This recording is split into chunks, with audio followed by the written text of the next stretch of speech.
বিরোধী আন্দোলন আমাদের ছাত্র শিক্ষার্থী এবং সবাই এই আন্দোলনের সাথে সম্পৃক্ত ছিল। এখন আমার কাছে এই ছবি তাদের গ্রাফিতি দেখে মনে হচ্ছে, দেওয়াল লিখন দেখে মনে হচ্ছে যে আমরা একটি এই বিপ্লবের পরে একটি সাংস্কৃতিক বিপ্লবের দিকেও যাচ্ছি। আমাদের মনের আবেগ, ভাষা এগুলো আমরা প্রকাশ করতে পারতেছিলাম না বিধায় আমরা এই আন্দোলনে যারা মাঠে ছিল, যাদের খাদ্য পানি, যারা ট্রাফিকের ভূমিকায় ছিল, আইনশৃঙ্খলা পরিস্থিতির ভিতর যে দেশকে এগিয়ে নিয়ে যাচ্ছিল, তারাই এখন এই গ্রাফিতি দেওয়াল লিখনে সুন্দর সুন্দর ছবি দিয়ে দেওয়াল অঙ্কিত করছে, তাদের মনের ভাবটা তারা প্রকাশ করছে এবং এতে একটি সুন্দর চিত্রায়ন হচ্ছে।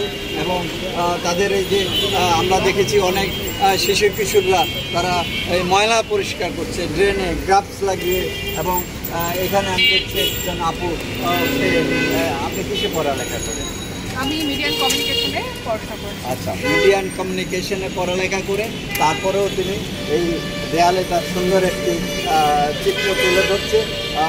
আমাদের হয়তো দেখা যেত যে পোস্টারে ছেয়ে গেছে, নানান রকম পোস্টারে দেয়ালে ছিল, এখন নানান রকম রং দিয়ে তারা একটি যে তার ছবিতে একটি গ্রামীণ পরিবেশকে ফুটিয়ে তুলেছে। একটি সম্ভবত কৃষি পরিবারই হয়তো দেখা যাবে যে ফুটে উঠতেছে, অথবা উপরের ছবিগুলো দেখে মনে হচ্ছে যে একটি নেগ্রোষ্ঠী সুন্দর, যারা আমরা অনেক সময় তাদেরকে সংখ্যালঘু বলে বিভক্ত করে বলুন, কিন্তু আমি দেখি যে তারা আমাদের একই দেশে, বাংলাদেশেরই অধিবাসী, দেশেরই নাগরিক, তাদেরকে আলাদা করে দেখার বা চিন্তার কোনো কারণ নেই। আপনার কীরকম লাগছে ছবি কয়দিন ধরে আঁকছে? অনেকদিন ধরেই আমি ছবি আঁকার সাথেই আছি, কিন্তু যেহেতু এটা আমাদেরই এলাকাতেই থাকি। আচ্ছা, আবার বিশেষ করে এটা তোলারবাগ এলাকা, মিরপুর 1 নম্বরে এখানে উনি একটি সুন্দর, আমাদেরও একটা গ্রুপ আছে, গ্রুপে আমাদেরকে যখন জানানো হলো গ্রাফিতির কাজ হবে, তো আমরা তখন একটা ছোটোখাটোভাবে একটা গ্রুপ হিসেবে শুরু করি যে হয়তো আরও অনেক বাচ্চারা আছে এখানে, আরও অনেক আর্টিস্ট আছে, হয়তো আপনাদের জয়েন করবে।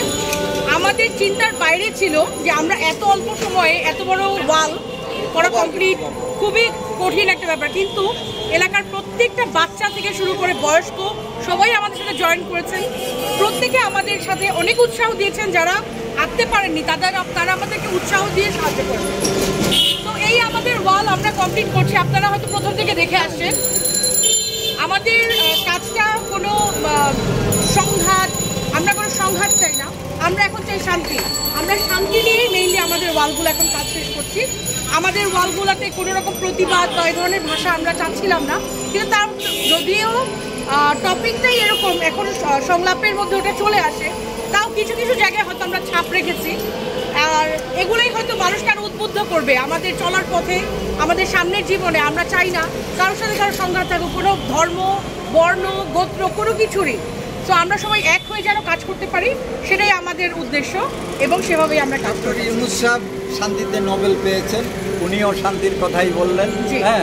আমরা শান্তিতে যাতে যে এখানে একজন সংখ্যালঘু বলবো না, নেগোষ্ঠীর একটি চিত্র উনি আঁকছেন, এবং আমরা মনে করি যে শান্তিতে আমরা সবাই এগিয়ে যাব।